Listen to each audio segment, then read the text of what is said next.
Muchos dicen que la ley mata, que la ley es mala y que ésta fue crucificada cuando Cristo murió en aquella cruz. Incluso dicen, tomando los versículos de Pablo, que este es un velo que no nos deja ver el verdadero evangelio que Cristo dejó aquí en la tierra. Pero ¿quieres saber la verdad? Veámoslo hoy en Inverse en español.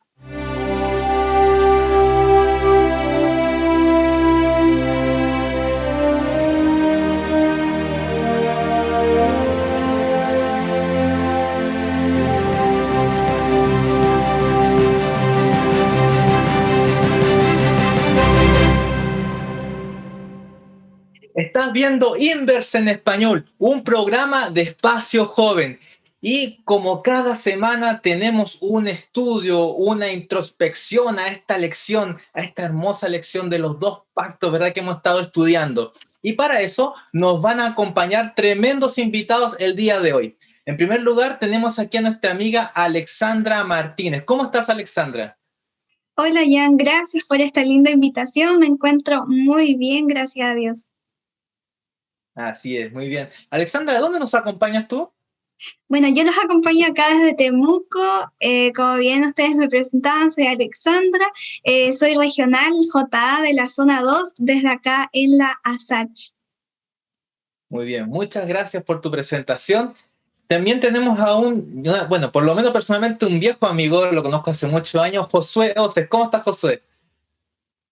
Hola Jan, bien, gracias a Dios. Un placer para mí estarles acompañando. Es la primera vez que estoy con ustedes y no me cabe duda que vamos a pasarlo muy bien y que vamos a poder encontrar la verdad que está escrita en la palabra de Dios.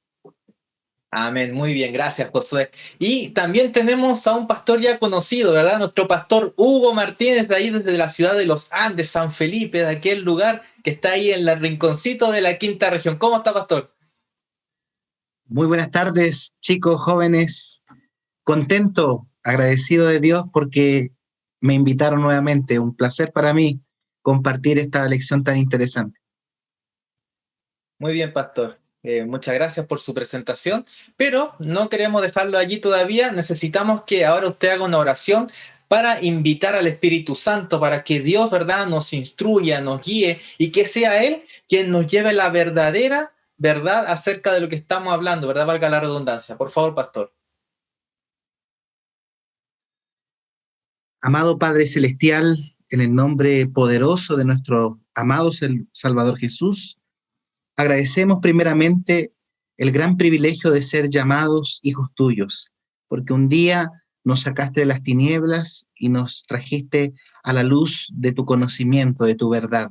Gracias, Señor, por tantas bendiciones que recibimos. En esta hora queremos suplicarte que tu poderoso Espíritu pueda iluminar nuestras mentes y corazones, nuestro entendimiento, para poder comprender y llevar a práctica esta hermosa lección que vamos a tratar.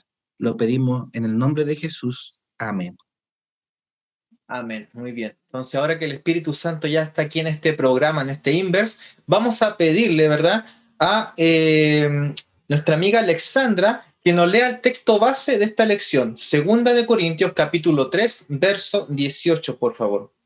Amén. Leo la palabra de Dios en 2 Corintios capítulo 3, verso 18 y dice así: Por tanto, nosotros todos, mirando con el rostro descubierto y reflejando como a un espejo la gloria del Señor, somos transformados de gloria en su misma imagen por la acción del Espíritu del Señor.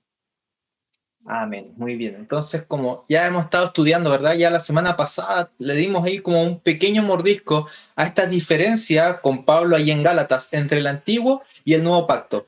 Pero, ¿por qué es importante entonces, como decía la lección, distinguir entre que hay un antiguo pacto histórico y hay un nuevo pacto histórico? Y hay un antiguo pacto experiencial y un nuevo pacto experiencial. ¿Por qué es importante hacer este hincapié en la distinción de estos elementos?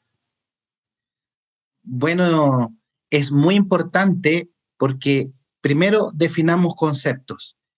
El antiguo pacto y el nuevo pacto histórico lo define Jesús.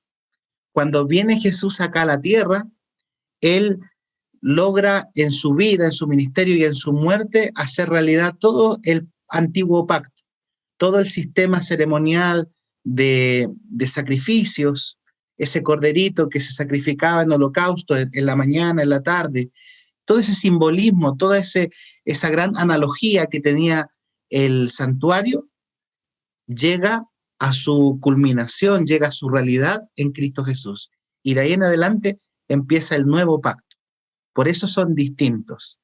Pero también el nuevo pacto experiencial tiene que ver con nuestra vida, con tu vida, querido joven. Porque antes de que nosotros conociéramos a Cristo teníamos otra vida. Es nuestra vida antigua, es nuestro antiguo pacto. Ese era un pacto con un esclavizador, con aquel que nos tenía tomados y condenados a la muerte. Pero llegado Cristo, y cuando nosotros le aceptamos, entonces ahora somos de un nuevo pacto, un pacto de libertad, un pacto donde Cristo nos ayuda a obedecer su ley. Ahí es como nosotros concebimos la diferencia entre estos, el histórico y el experiencial. Bueno, agregando a lo que nos comenta el pastor Hugo, es importante recordar que Adán y Eva tuvieron una prueba, ¿cierto? Y esa prueba englobaba los 10 mandamientos. Por lo tanto, la ley moral siempre existió entre nosotros, existió en el cielo. Sin embargo, cuando la humanidad cae en el pecado, Dios viene a rescatarnos, ¿cierto?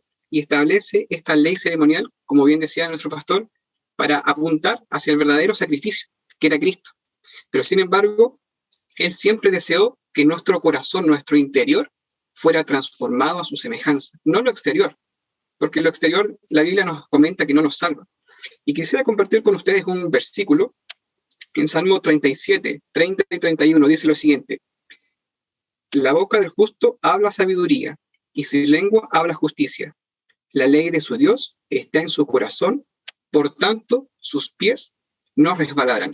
Por lo tanto, la ley es algo que nos protege, nos ayuda y nos acompaña en este caminar hacia la eternidad. Amén. Para seguir igual añadiendo lo que ellos decían, que es muy importante el aprender a distinguirlo, porque nos va permitiendo comprender ciertas cosas, porque, por ejemplo, el Nuevo Testamento parece a veces advertir en contra de cualquier asociación con el pacto antiguo y su ley, y también, como bien mencionaba el pastor, definiendo los conceptos, porque el pacto antiguo se remontaba mucho a obedecer, al simbolismo y a vivir en eso, más que el nuevo pacto se estableció más en promesas hacia el perdón de nuestros pecados y la gracia de Dios, que renovaba el corazón y lo ponía en armonía con los principios de la ley. Así es, muchas gracias, ¿verdad?, por esta respuesta. Bueno, cuando uno hace de repente una lectura superficial de la Biblia, uno, y sobre todo las cartas de Pablo, como dice Pedro, a veces es un poquito difícil de leerlas o de entenderlas, y dice que para los indoctos y los inconstantes, que las vienen a torcer y las llegan a malinterpretar. Y muchas veces se puede llegar incluso a malinterpretar y a sentir que hay como una especie de tensión entre el Evangelio y la ley. ¿Cómo entonces lo que estamos leyendo ahora que nos muestra Pablo se destruye o se puede ver que no existe esta tensión entre la ley y el Evangelio? Así es, Ryan.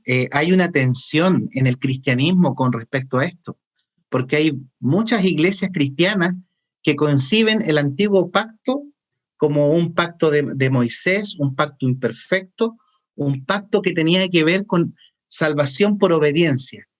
Incluso me recuerdo que una vez, hace muy poquito, estaba escuchando ahí a un predicador que dijo: como ustedes saben, el antiguo pacto es el pacto donde se obedecía, donde, se salvaba por gracia. Y el nuevo pacto nos salvamos ahora por gracia. O sea, el antiguo por obras y el nuevo nos salvamos por gracia.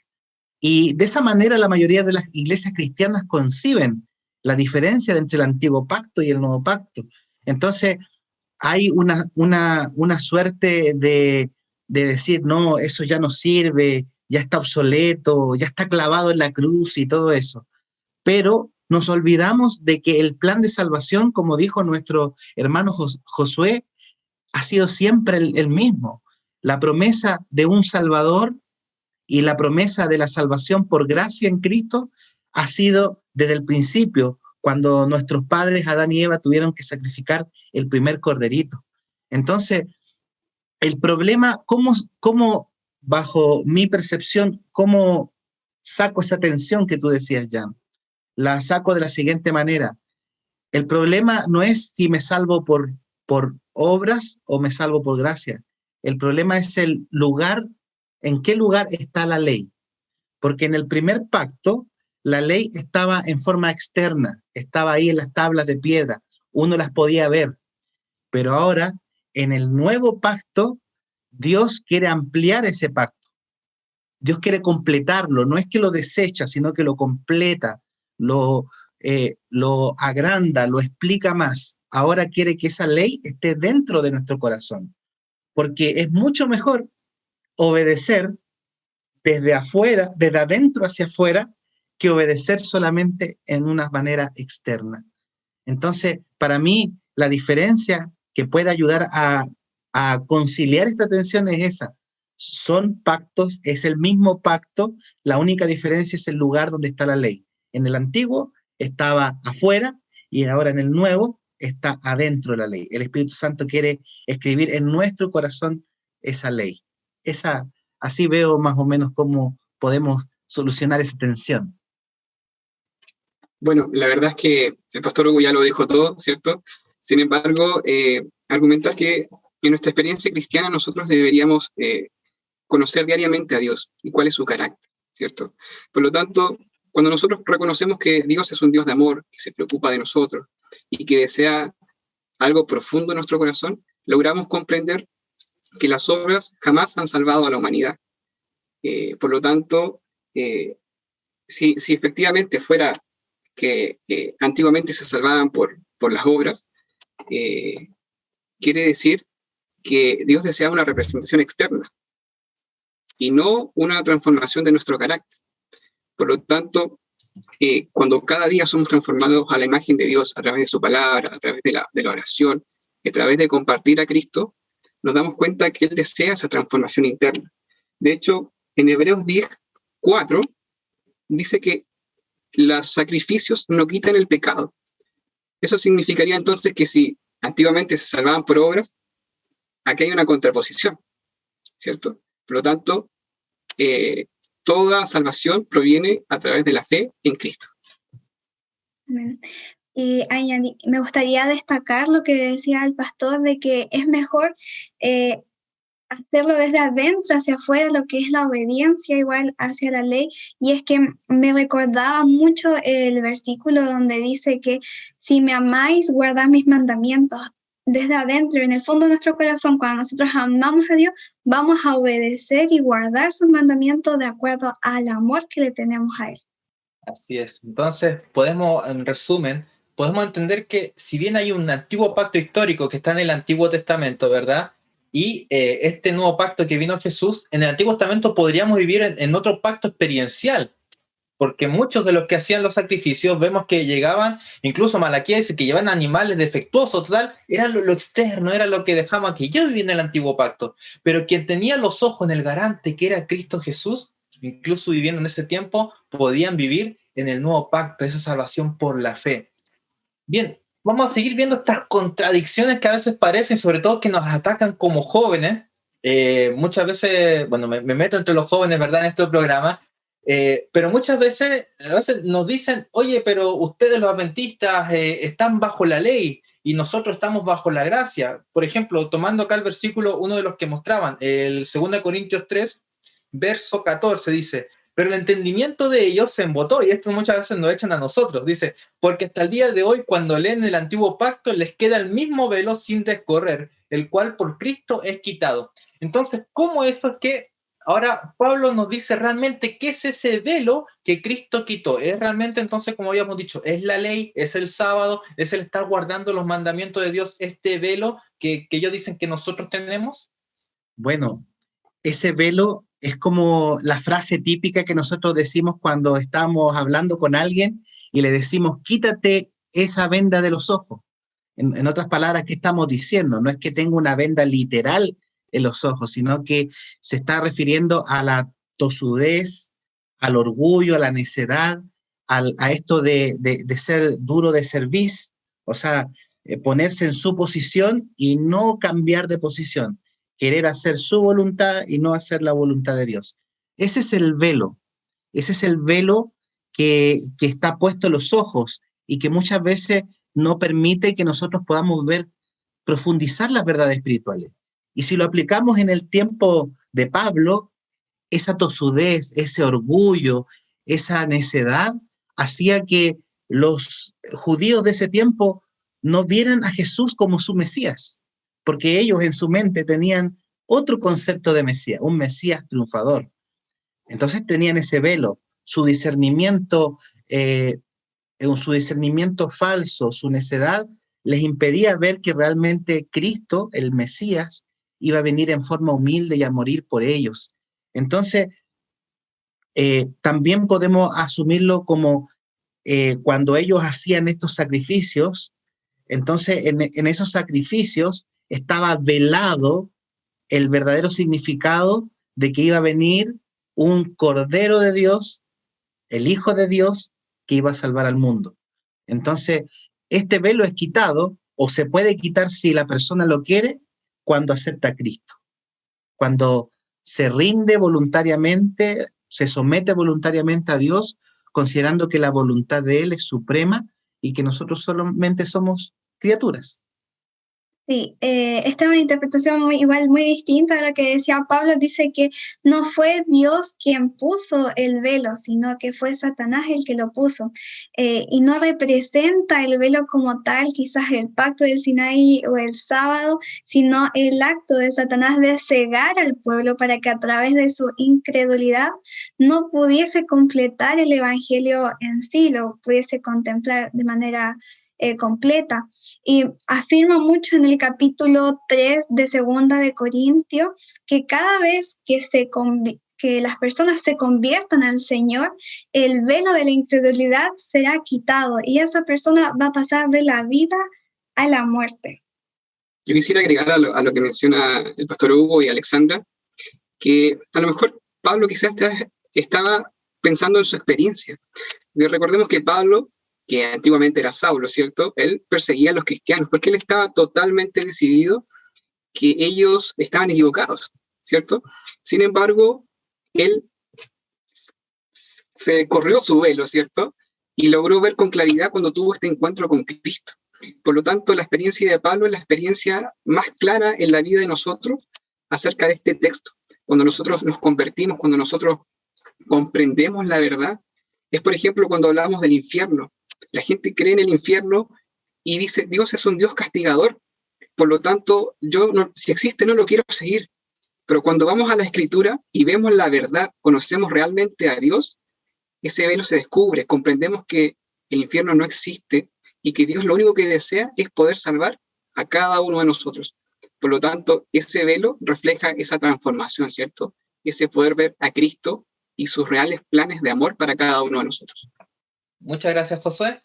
Así es. Cuando nosotros, por ejemplo, leemos El Camino a Cristo, uno en los primeros capítulos nota que la hermana Juárez es muy enfática en decir que Cristo vino a mostrar el verdadero carácter de su Padre, porque vino Satanás y Satanás durante mucho tiempo lo puso como un Dios castigador, un Dios que estaba ahí pendiente de lo que estábamos haciendo y siempre con tal de condenar.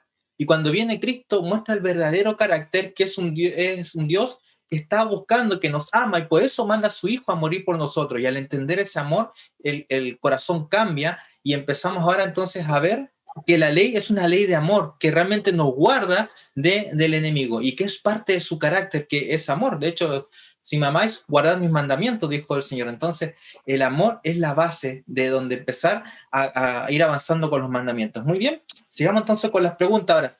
Cuando leemos Segunda de Corintios, el capítulo 3, ¿cuál es el peligro que entramos si solamente lo vemos bajo la mirada de que aquí está hablando del pacto histórico y no del pacto experiencial? ¿Cuál es el peligro? El peligro que nosotros podemos encontrar en eso es que nos olvidemos que el Espíritu Santo es aquel que nos ayuda a obedecer. O sea, querido joven, usted y yo tenemos que pedir todos los días el bautismo del Espíritu Santo para que el Espíritu Santo sea quien pueda obrar en nosotros, pueda hacer que esa obediencia que pide Dios que sea en forma interior, salga como fruto del amor, como decía ya. Porque ahí está la clave del nuevo pacto. Y ese nuevo pacto no es un pacto que era completamente nuevo, sino que se basa en el antiguo pacto. Porque ahí también, en Jeremías capítulo 31, versículo 31, ahí Dios claramente, imagínense, en el Antiguo Testamento, Dios decía que deseaba que colocar su ley en nuestro corazón. Por tanto, esto que está diciendo Pablo, de que el Espíritu escriba en nuestras tablas de carne su ley, no es algo nuevo, es algo que está explicando mejor y que estaba en el Antiguo Testamento.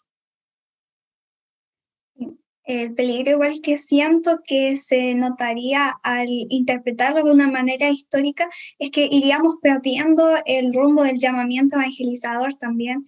Y como bien decía el pastor, es que estaríamos igual realizando cada cosa de acuerdo a la ley y pensando simplemente en cumplir con cada uno de eso y haciendo obras para eso y no realizándolas de acuerdo al amor al prójimo, de acuerdo al amor hacia Dios, sino que simplemente estaríamos realizándolo como, por decirlo de cierta forma, como por obligación para poder cumplir con esto. Adicionalmente, yo quisiera agregar que nuestro carácter es lo único que vamos a llevar al cielo. Y la ley es aquella herramienta que nos permite visualizarnos a nosotros mismos como en un espejo, ¿cierto? Cuando uno se levanta, ¿cierto? A veces despierta chascón, ¿cierto? Y uno se pone frente al espejo, ¿cierto? Y logra ver las debilidades, las cosas que uno no está haciendo bien. Por lo tanto, la ley me permite poder encaminar y retomar el rumbo y el plan que Dios tiene para mi vida. Porque Dios establece en su palabra el plan de vida para mí. Es como un manual. Si yo tengo un auto que ocupa X benzina y le echo petróleo, probablemente el motor va a fallar o se va a dañar. De la misma manera, Dios nos da estos 10 mandamientos, ¿cierto? Para nuestro beneficio, para nuestro cuidado. ¿O acaso usted se pasaría un semáforo en rojo? Yo creo que ninguno de nosotros lo haría, ¿cierto? Porque sabemos que podemos chocar. De la misma manera, Dios desea que nosotros sepamos que nosotros somos salvos por gracia, pero que además debemos tener cuidado y que la ley nos permite encaminarnos.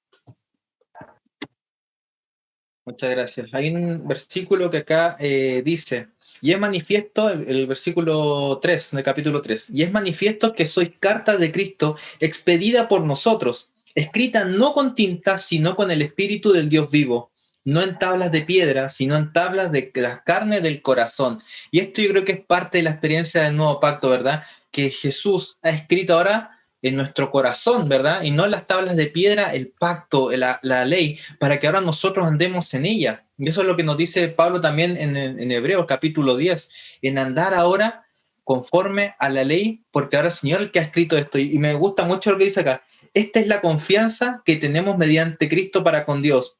Dice, no que estemos capacitados para hacer algo por nosotros mismos. Me gusta mucho esto. Dice, ¿cuál es el problema del antiguo pacto? Que ellos pensaban que estaban capacitados por ellos mismos para andar en esta ley. Pero acá Pablo dice, no, ustedes no están capacitados por ustedes mismos. La confianza para andar en esa ley, ¿por dónde la quieren tener? En Cristo. Por eso ustedes tienen confianza, porque en Cristo ahora ustedes pueden andar en esta ley.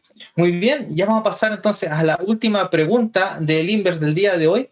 Y me gustaría saber, ¿cómo ustedes ven en esta lección que hemos estudiado, en esta carta, en esta parte de las cartas de Pablo, sobre el intercambio o el cambio que nosotros podemos tener en nuestro carácter? ¿Cómo ustedes lo pueden ver reflejado aquí en esta parte que hemos estudiado?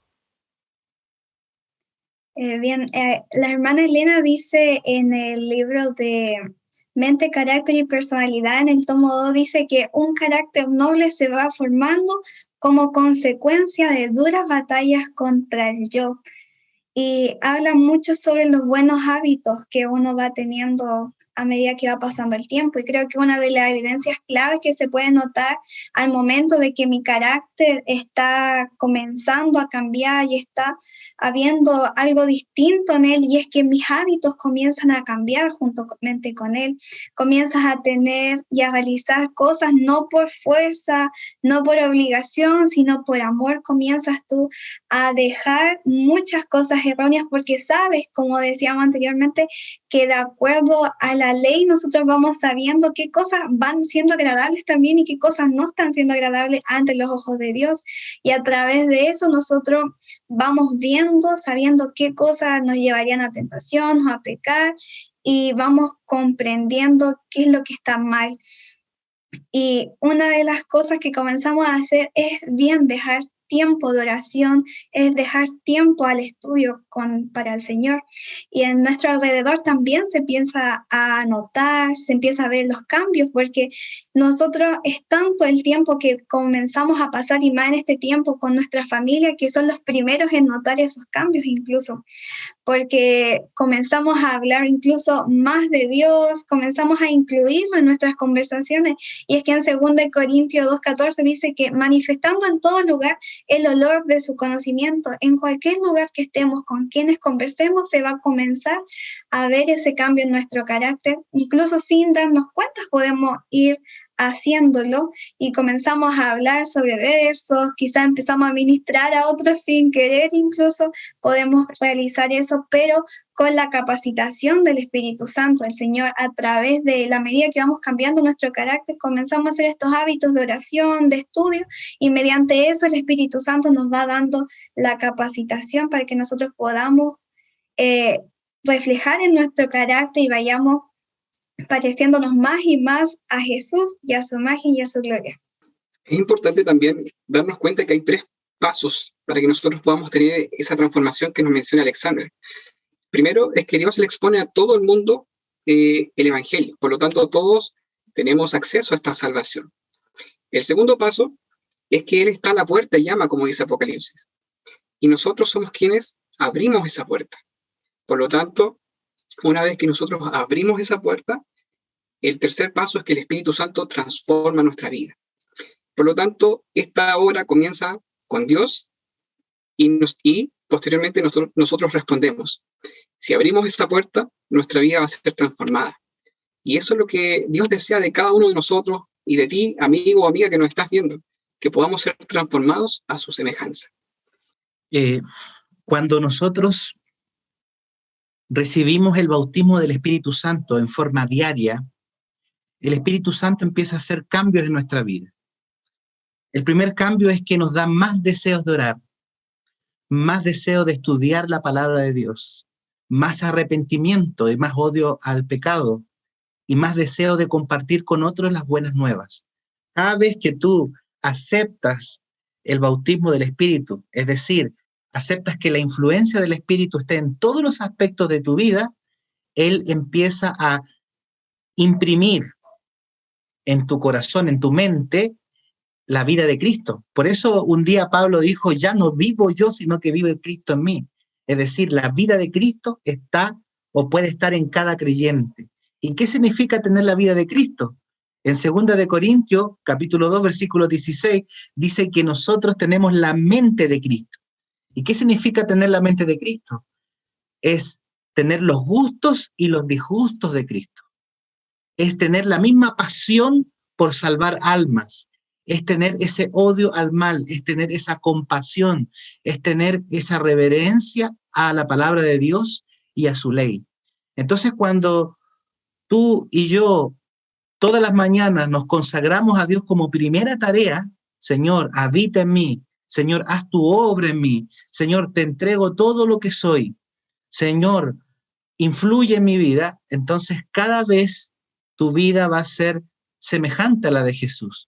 Y puedes hacer 2 cosas objetivas para poder evidenciar que tu carácter está siendo transformado. De vez en cuando puedes tomar Gálatas 5, 22 en adelante, donde están los frutos del Espíritu, ¿te acuerdas? E ir relacionándolos con tu vida. Por ejemplo, tú puedes hacer el siguiente ejercicio. ¿Hay más amor en mi vida? ¿Hay más gozo? ¿Hay más bondad? ¿Hay más fe, hay más mansedumbre, hay más temperancia en mi vida? Tú puedes hacer ese ejercicio frecuentemente, de acuerdo a tu realidad. Incluso puedes hacer lo contrario, puedes revisar las obras de la carne. ¿Cómo estás con las obras de la carne? Como decía Pablo, que está antes de la fruta del Espíritu. O lo otro que puedes ver es meditar tu vida de acuerdo a los 10 mandamientos que están en Éxodo 20. De esa manera, tú podrás evidenciar cómo Dios, cómo el Espíritu Santo empieza a imprimir el carácter de Jesús, que es nada más y nada menos que los frutos del Espíritu. Amén, amén, pastor. Tremenda respuesta que nos dio. Y acá me gusta mucho también una parte que está en el capítulo 4, verso 2, dice, antes bien renunciamos a lo oculto y vergonzoso. ¿Cuántas veces se manifiesta nuestro carácter en lo oculto? Cuando nadie nos ve, cuando estamos solos con Dios. Ahí es donde muchas veces se relaciona el carácter, porque en el antiguo pacto muchas veces decimos, bueno, había que hacer esta obra, pero había que mostrarlo. Si no me pillan, bueno, no soy culpable ante la ley, pero si me pillan, bueno, ahí me pueden apedrear, me podrían hacer muchas cosas.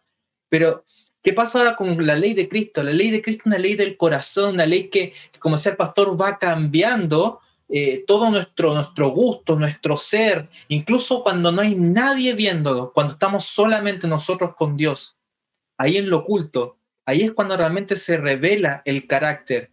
Y también es lo vergonzoso, ¿verdad? Cuando a veces nos enfrentamos a estas situaciones crisis. ¿Qué pasa en un temblor? ¿Qué pasa cuando ya me colman la paciencia? ¿Cómo actúo? Ahí también se revela nuestro verdadero carácter.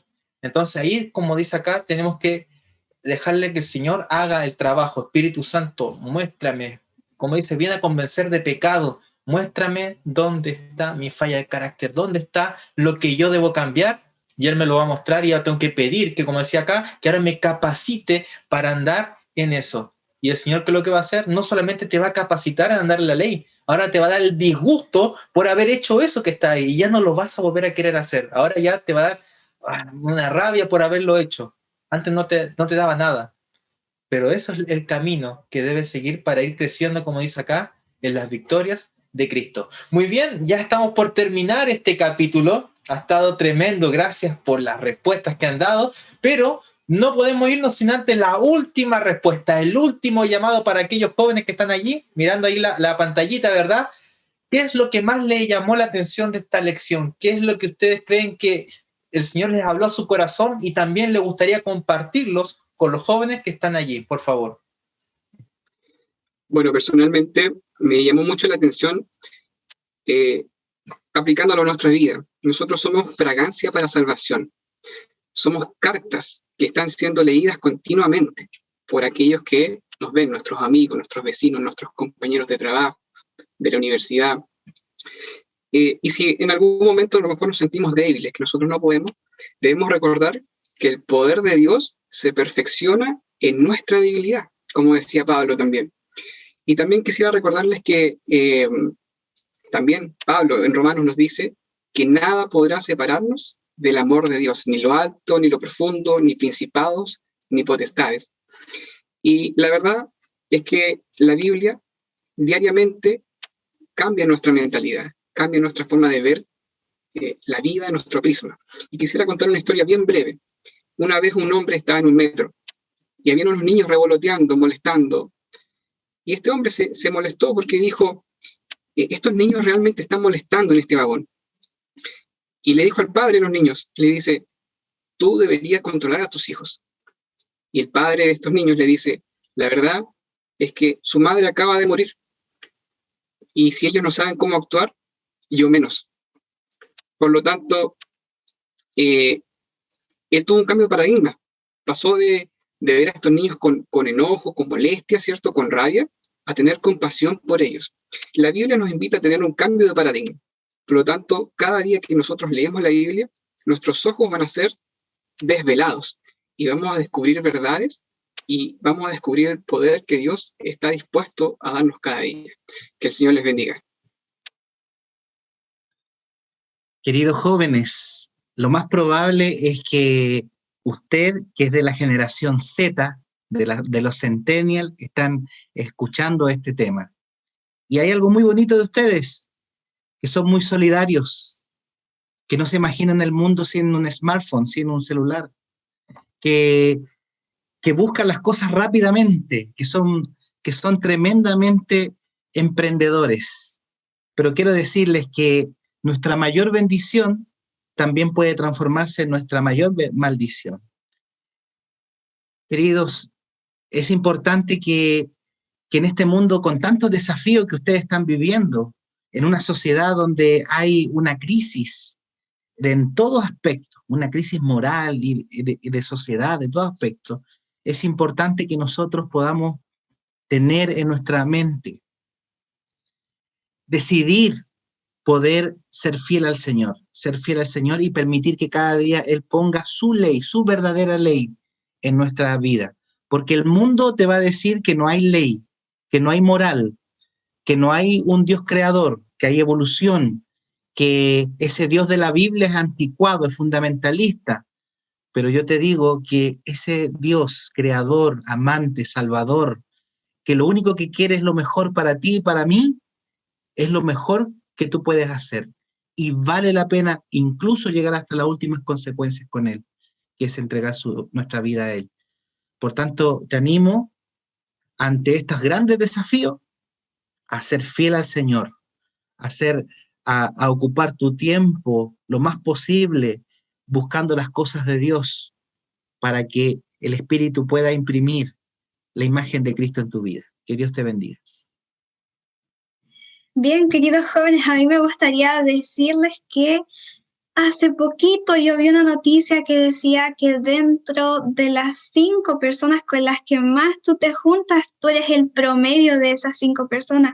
Y qué lindo sería que dentro de esas 5 personas con las que tú más te juntas sea Jesús, para que tú cada día puedas reflejar más el carácter de Cristo. Y es que cada acto que puedas realizar va a ejercer una influencia sobre otra persona. Y esa influencia también va a ejercerse sobre tu carácter. Y ten claro que todo acto de tu vida, por más poquito que puedas hacer o menos importante que parezca, puede ejercer la vida de otra persona, una influencia llegando a transformarla y acercarla a Cristo. Una influencia que puede también formar tu carácter, y un buen carácter es la cosa más preciosa de todas las posesiones mundanales que podamos llegar a tener. ¿Por qué? Porque esa va a ser la única que vamos a poder llevar al cielo. Así que te animo a que puedas dedicarle tiempo a tu carácter y dedicarle tiempo al Señor para que tu carácter pueda ser transformado. Amén. Muchas gracias. A mí lo que me gustaría dejarle es el versículo 7 del capítulo 3, que dice que ellos no pudieron fijar la vista en el rostro de Moisés. ¿Y cuándo pasó esto? Si regresamos a la historia, ¿verdad? Porque acá Pablo nos está diciendo, vayan a la historia, para poder entender esto tienen que leer la historia. Y esto pasó en Éxodo capítulo 33 y en Éxodo capítulo 34. Dice, cuando el capítulo 33, versículo 18, dice, entonces dijo Moisés, te ruego que me muestres tu gloria. Él quería ver la gloria de Dios. Y el Señor que le responde, dice, yo haré pasar toda mi bondad delante de tu rostro y pronunciaré el nombre de Jehová delante de ti, pues tengo misericordia del que quiero tener misericordia y soy clemente con quien quiero ser clemente. ¿Qué le estaba pidiendo Moisés? Ver la gloria. ¿Y qué le responde Jehová? Yo te voy a mostrar mi bondad. ¿Qué es la gloria de Dios entonces? Es su bondad, es su carácter. De hecho, cuando ahora Moisés ve la gloria de Dios, dice, Jehová, Jehová, clemente, grande, tardo para la ira, grande en misericordia y bondad. Entonces, ¿qué es ver la gloria de Dios? Es eso, es tener el carácter de Cristo. Y ahora cuando Moisés baja, después que le vuelve a entregar los mandamientos, ¿verdad? Y los llevaba en sus brazos, dice que al rostro le brillaba. ¿Quieres tener tú la misma experiencia de Moisés? De estar con los mandamientos aquí y ahora que tu rostro brille y cuando los otros vean algo distinto. Ese cambio solamente lo puede hacer nuestro Señor Jesucristo. Esa gloria que tú puedes mostrar a otro es solamente el Señor Jesucristo obrando en ti cuando tú lleves los mandamientos de Dios aquí. Y lo vas a poder hacer cuando puedas ver su gloria. Pídele al Señor, muéstrame tu gloria. Y cuando veas al Señor en su gloria, Él va a transformar tu carácter. Y tú vas a poder ahora también iluminar el camino para otros. Que el Señor te bendiga, que el Señor te guarde y te bendiga, te multiplique, te fructifique toda esta semana, ¿verdad? En todo lo que tengas que hacer.